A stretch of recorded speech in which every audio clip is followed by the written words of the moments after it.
He kissed the most dangerous alpha in Chicago. Not because he loved him, because he was about to die. The restaurant was the kind of place where every conversation had two meanings. Crystal chandeliers, white tablecloths, men in tailored suits who smiled at each other while calculating exactly how to destroy the person across the table. The Arkans table sat at the center of it all, three identical brothers flanking their alpha king like walls built from bone and loyalty. Selim Arkans sat at the head. Broad shoulders, dark eyes that missed nothing, a jaw so sharp it looked carved out of something colder than stone. Sorrel Day sat one seat to his left, quiet as always. He had no voice, hadn't since he was 7 years old. But silence had never made him blind. And tonight, something was wrong. The waiter returned with a second pour of the reserve red. Sorrel watched him, young, too nervous for someone who'd worked this floor before. His hands were steady, but his eyes weren't. They flicked once toward the far side of the room. Just once. And in that single glance, Sorrel followed the line of sight all the way to a table near the back. Dominic Varello, sitting there like he'd been invited, smiling like he already knew how the night ended. Sorrel looked back at the glass the waiter had just set down. The wine was a deep, dark red, almost black at the rim. A shade too dark, and beneath the scent of oak and tannin, there it was, faint, metallic. The kind of smell that didn't belong in any bottle. His chest locked. Selim reached for the glass. Hi viewers. If someone you loved was about to drink poison and you couldn't speak a single word to warn them, what would you do? Sorrel moved. No warning, no hesitation, no plan. He grabbed Selim's face with both hands and pressed his mouth against his in front of every crime lord, every fixer, every enforcer in that building. The room went silent. Then it exploded. Chairs scraped back. Men reached for weapons.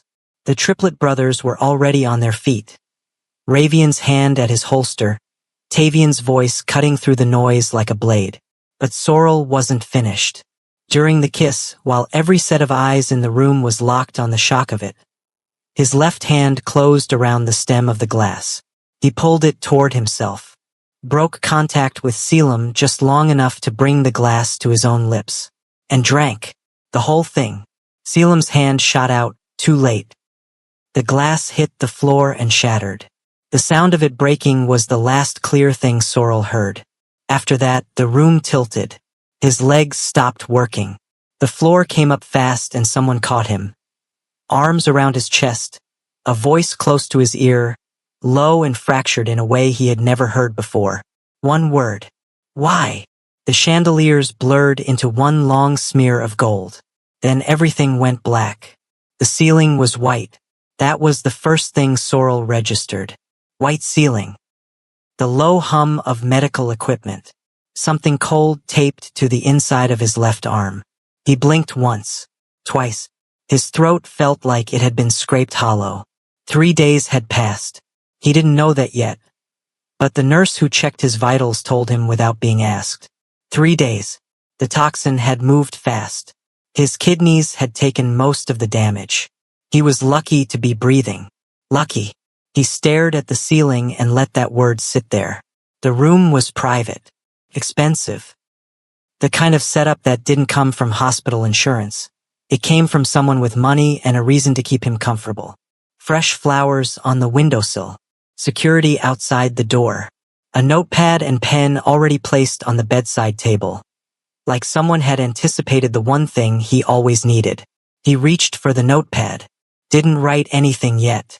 Just held it. The hours moved slowly. A doctor came and went. A nurse adjusted his 4. Nobody spoke to him directly except to explain his chart in careful, measured language. His vitals were stabilizing. The toxin had been neutralized. He would need monitoring for another week minimum. He nodded at all of it. And when the room went quiet again, he thought about the dinner. Not the kiss. Not the glass. Not the floor rushing up at him. He thought about the weeks before it. There had been a distance growing between him and Selim, the kind that doesn't announce itself. It just appears one morning like a crack in the wall you swore wasn't there yesterday. Meetings that ran past midnight. Calls that replaced conversations. Rooms Sorrel wasn't invited into anymore. Not because Selim shut him out deliberately, but because the empire kept expanding, and Sorrel kept getting left on the other side of every new door it opened. He had told himself it was temporary. He had told himself a lot of things. The door to his room opened at 6:47 in the evening. Selim walked in alone. No bodyguards. No brothers. He was still wearing the same dark suit from the restaurant, or one exactly like it, but something about the way he carried himself had shifted. The precision was still there, but underneath it, something looked cracked open. He stood at the foot of the bed for a moment without speaking. Then, "You almost didn't make it." Sorrel looked at him. Selim's jaw worked. "The doctors said another 30 seconds, and the toxin would have crossed into your bloodstream at a concentration they couldn't reverse." Sorrel reached for the notepad, uncapped the pen, wrote 4 words and held it up. "Because you would have died." Selim read it. His expression didn't change, but something behind his eyes did. Something that looked like a man realizing the weight of what he'd been given and not knowing how to hold it. He nodded once, slowly, then turned and walked toward the door. Sorrel watched him go. He did not write the second truth. The one sitting at the back of his throat like something lodged too deep to reach. "Because I still loved you." The door closed. Sorrel set the notepad down on the blanket. Outside in the hallway, 2 of the Arkan's bodyguards stood near the nurse's station. He couldn't hear what they were saying, but he could see them from the gap under the door. Their shoes, their stance. The way one leaned toward the other. The way both of them were looking in the direction of his room. By the time Sorrel was strong enough to sit upright without the room spinning, the story had already moved faster than he had. The criminal underground didn't wait for press releases. It moved on whispers and phone calls and the kind of coded messages that traveled through dinner reservations and backchannel connections. And the message that had spread in the 72 hours since the restaurant was this: the mute Omega saved the Alpha King. Some called it loyalty. Others called it a power move, a calculated act designed to cement Sorrel's position inside the Arkan circle. A few of the older syndicate heads used a different word entirely. One that made people uncomfortable. Devotion. Sorrel heard fragments of all of it from the nurses, from the low conversations that bled through his hospital room door, from the single visit Ravian paid him on the second day. Ravian was the most straightforward of the 3 brothers, not warm exactly, but honest in a way the others weren't. He'd stood at the window with his hands in his pockets and spoken plainly. "You're famous now. That's not a compliment." Sorrel had raised an eyebrow. "Famous people in our world become targets," Ravian said, "or tools. You need to understand which one you're about to become." He left before Sorrel could write a response. Inside the Arkan's mansion, which Sorrel was transferred to 6 days after waking, the atmosphere was different from anything he'd felt there before. The space itself hadn't changed. High ceilings, dark wood, the kind of quiet that came not from peace but from discipline. But the people inside it were moving differently. Tighter, watchful. The 3 brothers had been arguing. Not loudly, the Arkan's men didn't do loud. But the arguments were there in the silences between sentences, in the way Tavian left a room when Sorrel entered it, in the long looks Ravian exchanged with the head of security when he thought no one was watching. Sorrel was watching. He always was. The tension cracked open one afternoon in the east corridor when he passed close enough to the study door to hear 2 sentences through the gap. Tavian's voice, low and deliberate. Someone predicted he'd act. That means someone knew him well enough to use him. And then a pause. Long enough to mean something. That kind of loyalty makes a man dangerous. Sorrel stopped walking. His hand rested against the wall. He stood there for 3 full seconds before continuing down the corridor. And as he moved, Selim fell into step beside him, appearing from a side hall like he'd been there the whole time. No greeting, no explanation. Just proximity. close enough that their arms almost touched. He had been doing that since Sorrel arrived. Following, watching, present in a way that looked like protection but felt like something else entirely. Something Sorrel couldn't name yet. Something that made him uneasy in a way the poison never had. The investigation started with the wine. Not the restaurant, not the waiter, not Dominic Varello's presence at the back table, though all of those threads were pulled eventually. It started with the bottle itself. The batch number. The distributor. The supply chain that moved that specific reserve red from a warehouse in the Eastern District to the restaurant's cellar 3 days before the dinner. It took Selim's team less than a week to trace it. And what they found stopped the room cold. The shipment had been routed through a small medical supply company, a legitimate business on paper, registered under a shell corporation. The company had changed hands 14 months ago. Before that, it had operated under a different name. A name Sorrel recognized. A name connected to the clinic where he had worked before everything changed. The lead investigator laid the documents on the table without commentary. The room processed what it meant in silence. Then Ravian said it out loud so no one could pretend they hadn't understood. Someone used Sorrel's past connections to move the poison, which meant one thing. The target was never Selim. Sorrel sat at the far end of the table. He kept his face steady. He was good at that, had spent years learning how to receive information without letting it land on the outside. But inside, something cold moved through him that had nothing to do with the lingering effects of the toxin. His sacrifice hadn't been instinct. It had been engineered. Someone had mapped his loyalty, had studied it the way you study a lock before you choose the right key. They knew he would move, knew he would act, knew the exact moment and the exact method. And they had built a trap around it with the precision of people who understood love well enough to use it as a weapon. Selim did not react the way Sorrel expected. There was no distance, no strategic withdrawal, no recalibration of where Sorrel stood in the hierarchy now that his actions had been reclassified from heroic to manipulated. Instead, the opposite. Selim began keeping him closer. Strategy sessions Sorrel had never been invited to before. Security briefings, movement decisions. Every conversation about the investigation happened with Sorrel in the room, sometimes at the table, sometimes standing near the window, but always present, always within sight.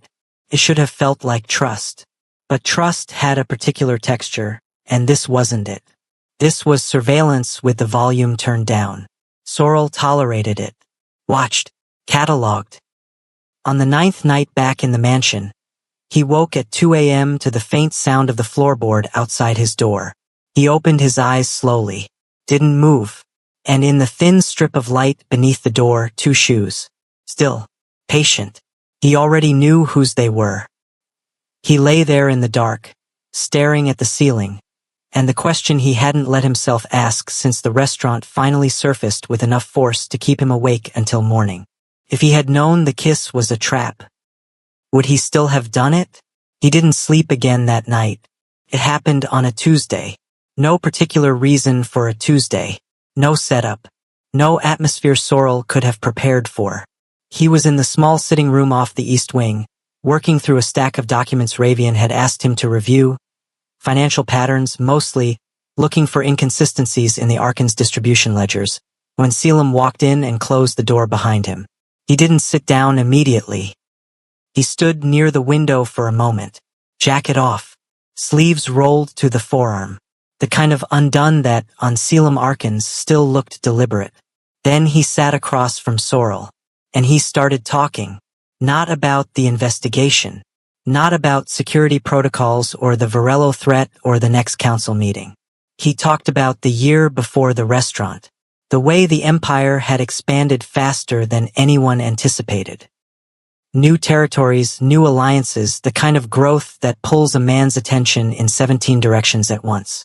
He talked about the meetings that ran past midnight, the decisions that couldn't wait, the mornings he had looked up and realized he hadn't spoken to Sorrel, actually spoken to him, in 11 days.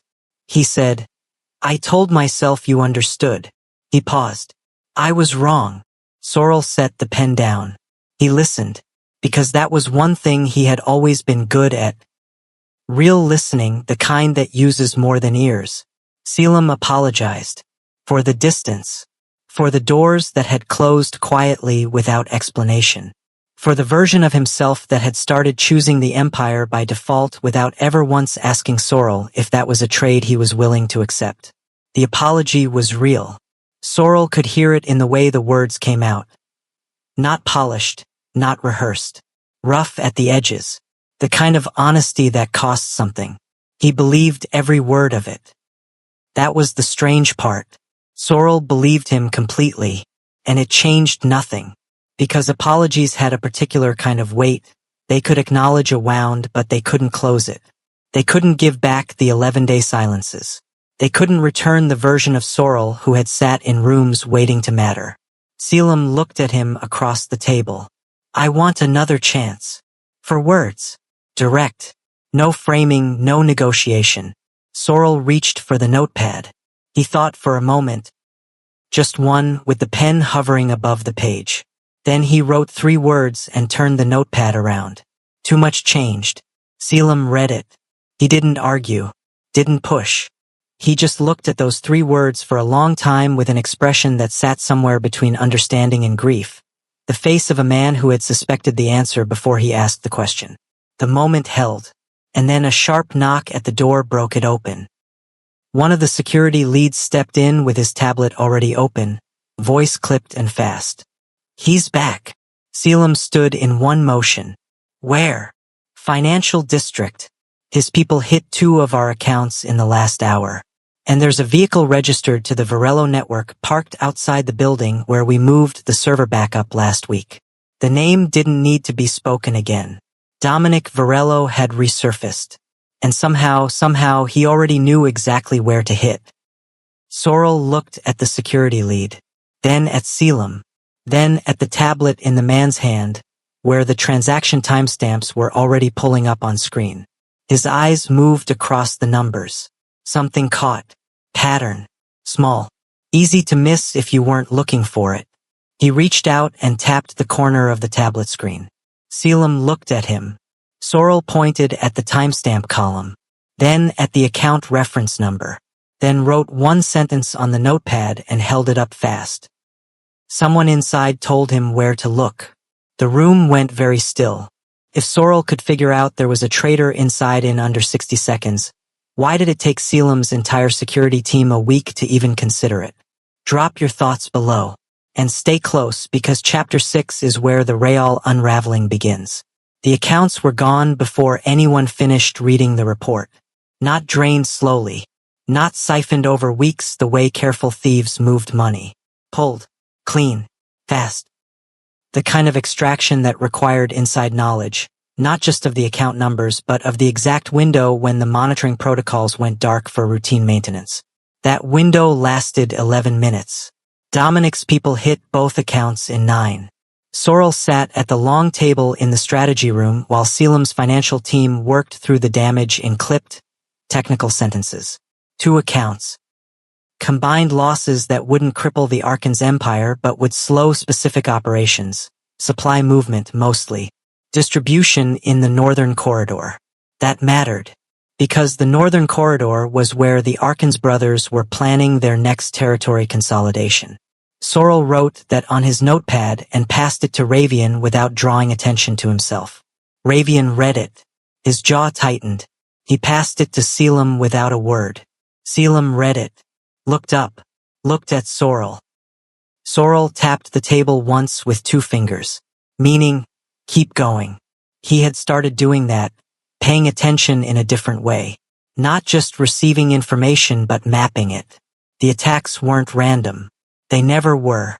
But the pattern here was too sharp, too precisely timed, for someone working from the outside. Every hit landed somewhere that hurt without being fatal.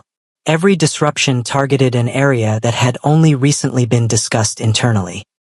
Sorrel pulled a fresh sheet from the notepad and began writing.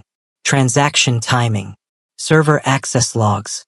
The gap between when decisions were made internally and when Dominic's moves responded to them. He built a rough timeline across 2 pages and laid it flat on the table. Ravian picked it up. Read it in silence. Set it down. He's been watching us move for at least 3 weeks, Ravian said. Longer, Selim said quietly. Sorrel circled a number on the timeline. The response delays. 6 hours, on average, between an Arkan's internal decision and a corresponding Dominic countermove. 6 hours was too fast for external intelligence. Too fast for street-level informants. That kind of timing came from someone in the room, or someone with access to the people in the room. Sorrel worked through the evenings now, cross-referencing, pulling transaction records that were technically outside his clearance, but nobody stopped him and he kept going. Selim noticed. Didn't ask him to stop. Sometimes their hands passed documents across the same table and touched at the edges. Sorrel moved his hand away each time. But he noticed, and so did Selim. On the 5th night of working through the financial logs, Sorrel found it. A bank account, private, registered under a name that was close enough to a legitimate Arkan subsidiary to pass a surface check, but 1 letter off. The kind of mistake that was too precise to be a mistake. The account had received 3 transfers in the past month. The amounts were specific, not round numbers. The kind of figures that came from being paid per piece of information rather than per job. Sorrel stared at the account registration date, then at the name attached to it. His pen stopped moving. He read it twice. Then he closed the folder and sat very still for a long moment before deciding what to do next. The name on the account was Tavian Arkans. Not a shell. Not a reference. His full legal name, registered to a private account that had been opened 4 months ago. 2 weeks before the restaurant dinner, under a holding company that traced back to a property in Tavian's name. Sorrel didn't bring it to Selim first. He brought it to Ravian. That was a choice. He made it deliberately. Ravian read through the documents without speaking. He went through them twice. Then he set them down and looked at the wall for a full 30 seconds in a way that suggested he was doing something other than thinking. "You're sure?"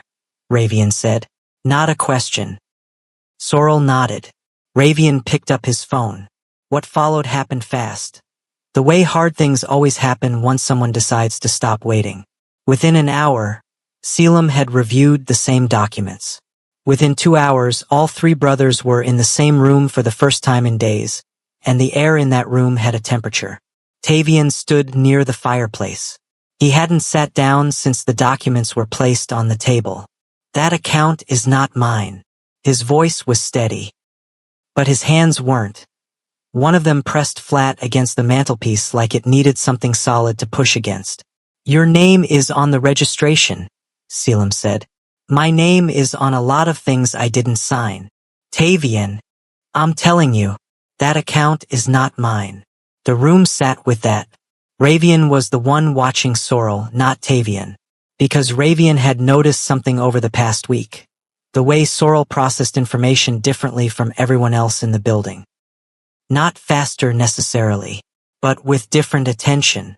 The kind that caught what other people walked past. Sorrel was already looking at something. Not Tavian. The documents.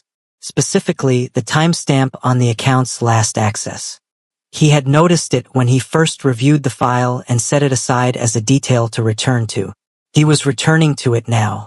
He picked up the folder, found the page, traced the timestamp with his finger and then looked up at Selim and held the page out. Selim took it. "Read the timestamp." His expression shifted. Barely, just a tightening around the eyes. But Sorrel caught it. The account had been accessed remotely. 3 days ago. 3 days ago, Tavian's phone had been confiscated during a security sweep following the financial breach. It was still in the security office, locked in a Faraday pouch. It had not been returned, which meant the last access to that account 3 days ago had been made by someone who was not Tavian. Someone who had Tavian's credentials. Someone who had been inside the Arkan security infrastructure long enough to extract them. The room recalibrated. Tavian looked at Sorrel. Not with anger. With something closer to exhausted relief. the expression of a man who had been standing at the edge of something terrible and just watched it move 2 inches to the left. Selim set the page down. "Pull the server room access logs," he said. "Everything from the past 6 weeks." The results came back within the hour. 1 entry. A keycard access to the finance server room at 11:47 p.m. on a Tuesday, 3 weeks prior. After hours. No scheduled maintenance. No logged reason for entry. The keycard belonged to a visiting liaison from the Varello network, someone who had attended a formal meeting at the mansion as part of an attempted peace negotiation that went nowhere. Sorrel recognized the face on the keycard photo before the security lead finished loading the file. Dominic Varello, in their building, at their servers, 3 weeks before the accounts were touched. They found him in a warehouse in the south end of the city. Not through street sources, not through informants, through the account trail Sorrel had mapped, a payment routing pattern that eventually connected to a logistics company that owned the building outright. The kind of detail that only surfaced if someone sat with the numbers long enough to stop looking at the obvious lines and start reading the spaces between them. Sorrel had sat with those numbers for 4 days. The extraction team moved at 2 a.m. Sorrel wasn't there for that part. Selim had made that clear without making it a debate. A look, a single sentence. "You stay." And Sorrel had stayed not because he was told to, but because he understood the difference between being useful and being present for the sake of it. He was in the strategy room when they brought Dominic in. By then it was close to 4 a.m. The building was quiet in the particular way that expensive buildings go quiet at that hour, every sound slightly too sharp, every echo slightly too long. Dominic Varello looked exactly the way Sorrel remembered him from the restaurant. Composed. Even now. Even with zip ties on his wrists and a split in his lower lip from whatever happened during the extraction. He sat in the chair they placed him in and looked around the room with the unhurried expression of someone who had already decided how much he was going to say. He said more than anyone expected. Not because he was broken down. Not because anyone in the room applied the kind of pressure that leaves marks. He talked because he wanted to. Because he had prepared something, and he wanted the room to hear it. The poison, he said, was never designed to kill Selim. Pause on that. It was designed to damage him. There is a difference. A dead Alpha King creates a power vacuum that fills fast new leadership, new alliances, new equilibrium. But a grieving one? An Alpha King who watched someone absorb a lethal dose of poison in front of an entire room of criminal elites because they couldn't bear to lose him? That man becomes reckless, unfocused, driven by guilt instead of strategy. And a reckless Alpha King, Dominic explained with the calm of someone reciting a business plan, is far easier to dismantle than a dead one. He had studied their relationship for 7 months. Sorrel absorbed that number. 7 months. Dominic had mapped the distance between them. The 11-day silences. The rooms Sorrel wasn't invited into anymore. The specific emotional architecture of someone whose loyalty had never been reciprocated at the level it was given, and who would, when the moment arrived, move without hesitation anyway. Because that was the kind of person Sorrel was. And Dominic had built an entire operation around it. Sorrel sat very still. Selim had not moved either. Dominic looked between them with something that was almost satisfaction. Then he said the last thing. "You had years," he said, looking at Selim. "Years to protect him, and you spent them building an empire instead." He paused. "I just used what you left unguarded." The room went rigid. Selim's hands flattened on the table. Ravian stepped forward. But Dominic wasn't finished. One more sentence, directed not at Selim, but at the room, at the air, at whatever remained of the distance between two people sitting on the same side of a table who hadn't looked directly at each other since he started talking. "You didn't lose him to the poison. You lost him long before I arrived." Silence. The kind that has weight. Sorrel looked at the table. And in his peripheral vision, Selim's expression did something it almost never did. Collapsed. Just for a moment. Just long enough to be real. 3 days after the interrogation, Selim called a council meeting. Full attendance. Every senior member of the Arkan syndicate seated at the main table. Security at the doors. The kind of meeting that only happened when something was about to change at a foundational level. Sorrel was not invited. He found out about it the same way he found out about most things in that building, through the gaps. The slight shift in the morning schedule. The security rotations that tightened around the east wing. Ravian's face at breakfast, which gave away more than Ravian intended. He waited. 2 hours later, Selim found him in the sitting room. He didn't sit down this time. He stood near the door with his hands loose at his sides, not defensive, not composed in the particular armor-plated way he usually carried himself in high-stakes moments. He looked like someone who had made a decision so large it had taken the tension out of him. "I told them I'm stepping back," Selim said. Sorrel looked up. "Not immediately.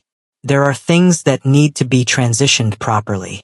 The Varello situation needs to be fully closed. But I laid out a timeline." He paused. "I told them why." Sorrel set the pen down. "I told them the Empire has cost me the only person who ever chose me when it would have been reasonable to choose themselves instead." The room held that sentence. Sorrel felt it land. And he believed it, that was the thing. He believed every word. He could hear the truth in it the way he always could, in the texture of how words came out rather than the words themselves. Selim choosing this now was real. It was also 4 years too late. Sorrel reached for the notepad. He thought for a moment, more than a moment, then wrote, slowly and clearly, "I needed that choice years ago." He held it up. Selim read it. He didn't argue, didn't reframe it or try to redirect toward what was possible now instead of what had already been lost. He just stood there with the weight of it, a man receiving something true and not running from the truth. "I know," he said quietly. The afternoon passed. Weeks passed after that. The Varello network collapsed in pieces. Financial seizures, key arrests, the kind of institutional dismantling that takes time but moves in one direction once the first wall comes down. Dominic himself disappeared into a legal process that would take years to conclude and would occupy people far above Sorrel's line of sight. The Arkan's empire stabilized. Selim began his transition, slowly, with discipline, the way he did everything. And then one morning, 6 weeks later, Sorrel woke up and knew something had shifted overnight in a way that had nothing to do with the investigation, or the Empire, or the long, careful work of the past months. His body told him before his mind finished the thought. He sat up slowly, reached for his phone.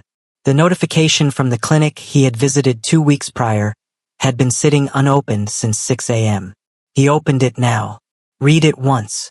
Sat with it for a long time in the early morning quiet. Then he set the phone down on the nightstand, face up, and stared at the ceiling while the light in the room shifted from gray to gold. He was going to be a father.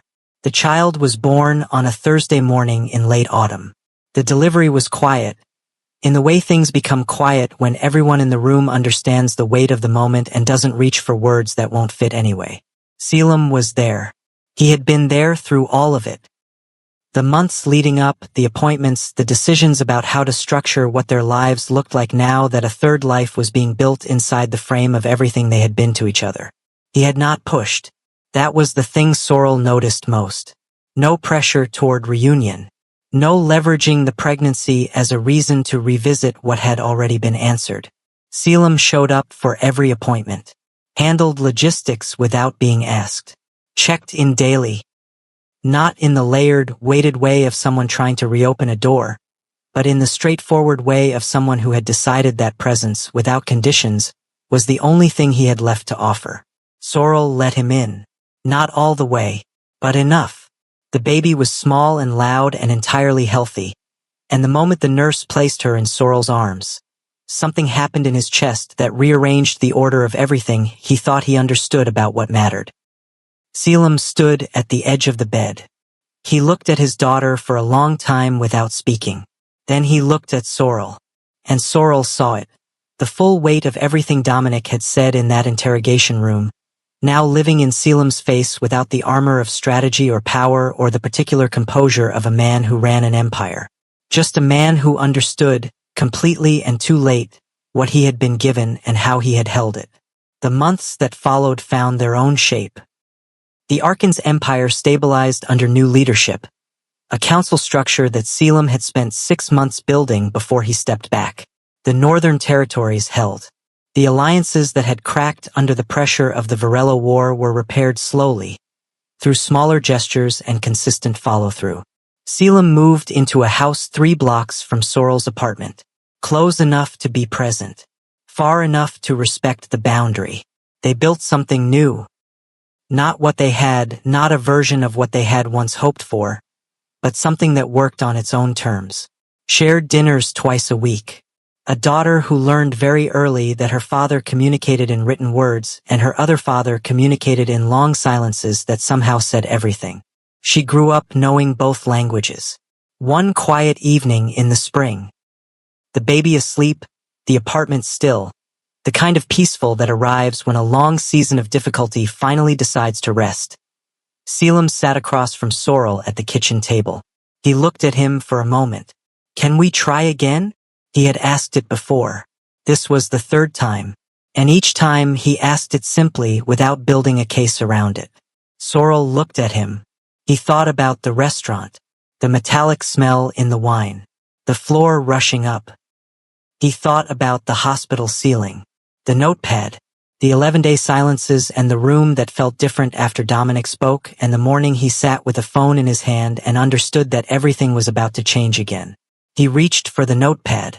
The pen moved slowly. He tore the page off and set it on the table and slid it across. "You didn't lose your family that night.